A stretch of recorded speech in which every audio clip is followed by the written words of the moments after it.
वक्रतुंड महाकाय सूर्यकोटि समप्रभा निर्विघ्नं कुरु मे देवा सर्वकार्येषु सर्वदा। ओम नमो भगवते वासुदेवाय। श्री हरिवंश पुराण। गद्दी पर विराजमान व्यास जी को प्रणाम करते हुए हरिवंश पर्व का छठा अध्याय प्रारंभ करने जा रहे हैं। छठा अध्याय। पृथु का उपाख्यान। पृथु की पुत्री बनकर अनेक प्रकार के दूध देना तथा अनेक पात्रों एवं दूहने वालों का वर्णन। पृथु ने कहा, वसुदेव, जो पुरुष इस संसार में अपने या पराये किसी भी एक व्यक्ति के लिए बहुत से जीवों का वध करता है, उसे ही यह पाप लगता है। बद्रे, जिस पापी व्यक्ति के मारे जाने से बहुत से प्राणियों को सुख मिलता हो, उसको मारने से न तो पाप लगता है और न उपपातक ही। जहाँ दुष्टता का व्यवहार करने वाले एक व्यक्ति का वध करने से बहुत से मनुष्यों का कल्याण होता हो, वहाँ उसका वध करना पुण्यप्रद ही है।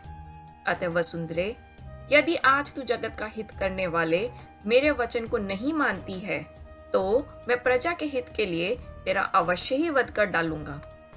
तू आज मेरे शासन से पराडमुख हो रही है, अतः आज तुझे बाण से मारकर अपने देह को ही फैलाकर मैं उस पर चीरकाल तक प्रजा को धारण करूंगा। अतएव धर्मधारियों में श्रेष्ठ देवी, तुम मेरे शासन को मानकर सारी प्रजा को जीवित रख, क्योंकि तू प्रजा को धारण करने जीवित रखने में समर्थ है। साथ ही तू मेरी पुत्री बन जा, तब मैं तेरे वध के लिए उठाए हुए इस भयंकर दिखने वाले बाण को भी रोक लूंगा। पृथ्वी ने कहा, वीर, मैं निस्संदेह ये सब कुछ करूंगी, परंतु ठीक उपाय से आरंभ करने पर ही सब कार्य सिद्ध होते हैं। अतः आप उस उपाय को देखिए या ढूंढ निकालिए, जिससे आप इन प्रजाओं को पुष्ट करके धारण कर सकें। इसकी युक्ति मैं आपको बताती हूँ। आप मेरे लिए एक बछड़े की खोज कीजिए, जिससे मैं स्नेह से पहनाकर दूध दूं। धर्मधारियों में श्रेष्ठ, आप मुझे सर्वत्र सम अर्थात चौरस कीजिए, जिससे कि मेरा झरता हुआ दूध सर्वत्र हो जाएगा। विषमपायन जी ने कहा, जन्मेजय, जब वेन पुत्र पृथु ने धनुष के कोने से सैकड़ों और सहस्त्रों पर्वतों को उठाकर ईंटों की दीवार के समान खड़ा कर दिया, इससे पर्वत बड़े हो गए। इस प्रकार वेन पुत्र राजा पृथु ने पृथ्वी को सम अर्थात चौरस कर दिया। पिछले मनवंतरों में यह पृथ्वी ऊंची नीची थी। पहले चाक्षुष मनवंतर में इस पृथ्वी के प्रदेश स्वभावतः ऊंचे नीचे थे। पहले सर्ग में पृथ्वी के विषम होने के कारण नगर और ग्रामों का विभाग नहीं हुआ था। उस समय न किसी प्रकार का धान्य होता था, न गोरक्षा होती थी और न खेती होती थी, तथा न सत्य एवं मिथ्या से मिला हुआ वाणिज्य होता था। उस समय न लोभ था न मत्सर। राजेंद्र, इस वर्तमान वैवस्वत मनवंतर के आने पर वेन पुत्र पृथु के समय से ही इन सभी वस्तुओं की उत्पत्ति हुई है। निष्पाप नरेश, जहाँ जहाँ यह भूमि सम हो गई, वहाँ वहाँ प्रजा ने रहना पसंद कर लिया। हमने ऐसा सुना है कि वेन पुत्र पृथु द्वारा भूमि का दोहन होने से पहले प्रजाओं का आहार फल और मूल था, तथा वह भी उन्हें बड़ी कठिनता से मिलता था। पुरुष श्रेष्ठ, वेन पुत्र प्रतापी पृथु ने प्रभु स्वयंभू मनु को बछड़ा बनाकर पृथ्वी से सब प्रकार के धान्यों को अपने हाथ में ही दुहा। तात उस दिन से सब प्रजा उसी अन्न से आज तक बढ़ रही है। भारते, सुना है फिर ऋषियों ने भी भूमि को दुहा था। उस समय सोम उनका बछड़ा हुआ था। अंगिरा के पुत्र महातेजस्वी बृहस्पति धूने वाले बने और छंद अर्थात वेद पात्र बने थे। तपो में शाश्वत ब्रह्म अनुपम दुग्ध के रूप में प्रकट हुआ था।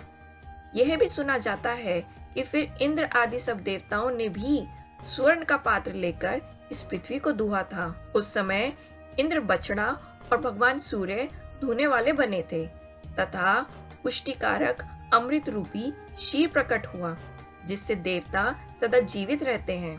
सुना है कि फिर अतुल पराक्रमी पितरों ने भी पृथ्वी को धुआ था।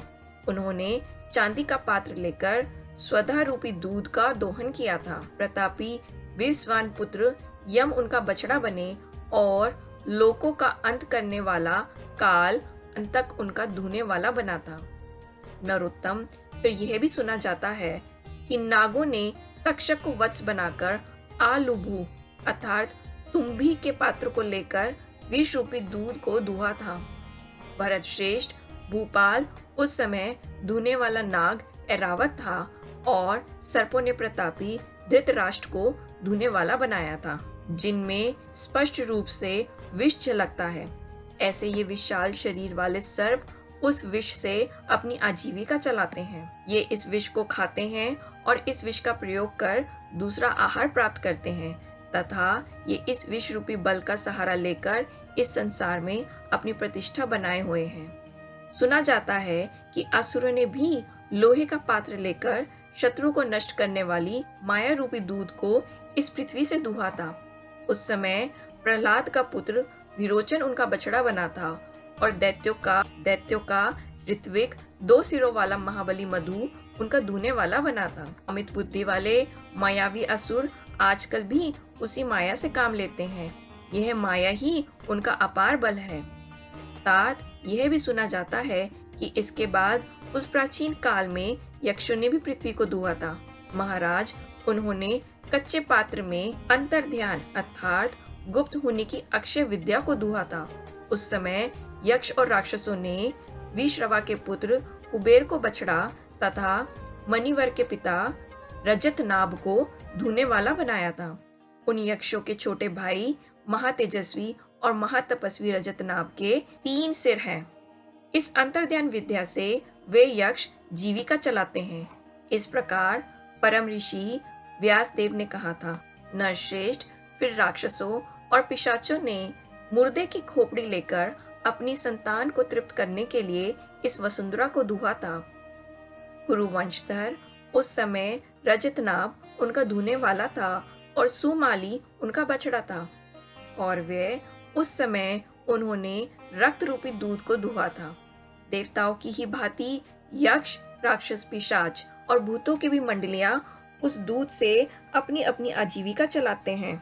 नरश्रभ फिर अप्सराओं और गंधर्वों ने भी चित्ररथ को बछड़ा बनाकर पद्म पत्र में वसुधा से पवित्र गंधों को दुहा था।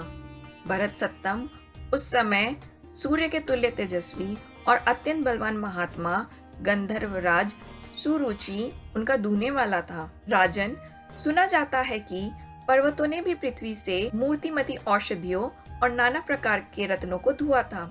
उस समय हिमाचल बछड़ा बना था, महागिरी मेरु धुने वाला था तथा पत्थर के पात्र की दोहनी बनी थी।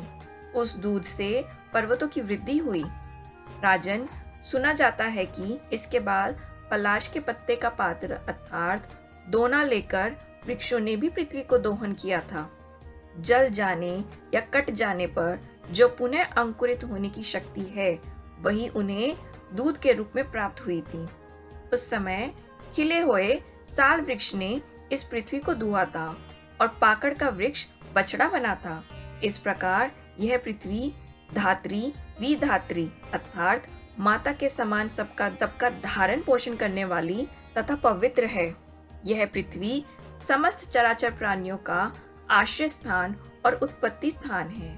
यह समस्त कामनाओं को पूर्ण करने वाली कामधेनु है तथा यही सब प्रकार के सस्यों अर्थात अनेक पौधों को अंकुरित करने वाली है। पहले यह समुद्र तक की सारी पृथ्वी मधु और कैटब के मेद अर्थात चर्बी से भर गई थी, इसीलिए मेदिनी नाम से विख्यात हुई।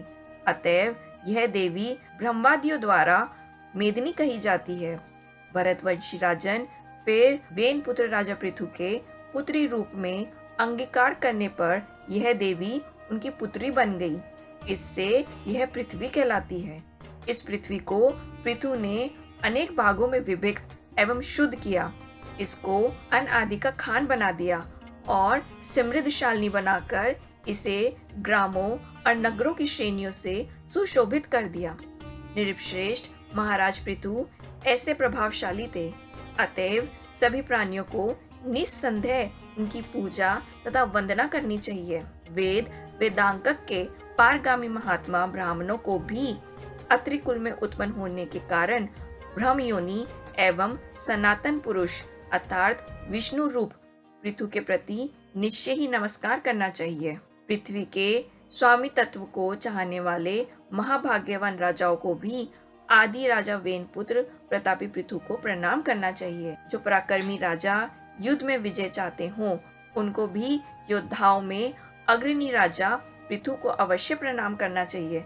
जो योद्धा राजा पृथु का कीर्तन करके युद्ध में जाता है, वह भयंकर संग्राम को कुशल पूर्वक तर जाता अर्थात उसमें विजय प्राप्त करता है और यशस्वी होता है। वाणिज्य आदि से आजीविका चलाने वाले धनवान वैश्यों को भी चाहिए कि वे वृत्ति अर्थात आजीविका प्रदान कराने वाले महायशस्वी पृथु को अवश्य प्रणाम करें। इसी प्रकार परम कल्याण चाहने वाले एवं ब्राह्मण, क्षत्रिय, वैश्य इन तीनों वर्णों के स्वामी परायण रहने वाले पवित्र शूद्रों को भी आदिराज पृथु को प्रणाम करना चाहिए। मैंने तुमसे इन बछड़ों का, पात्रों का, दूने वालों का और दुग्धों का वर्णन कर दिया है। अब मैं तुमसे और क्या कहूँ। जो पुरुष प्रत्येक कल्प में होने वाले नित्य इस पृथु चरित्र को आदि से अर्थात अंत तक सुनता है, वह पुरुष पुत्र पौत्रों के साथ इस पृथ्वी पर चिरकाल तक आनंद करता है। श्री महाभारत खलीबाग हरिवंश के अंतर्गत हरिवंश पर्व में पृथु के उपाख्यान की समाप्ति विषयक 6वां अध्याय पूरा हुआ और हम अंत में गद्दी पर विराजमान व्यास जी से उन सभी गलतियों के लिए क्षमा मांगते हैं जो हमने इस अध्याय के श्रवण में की हो।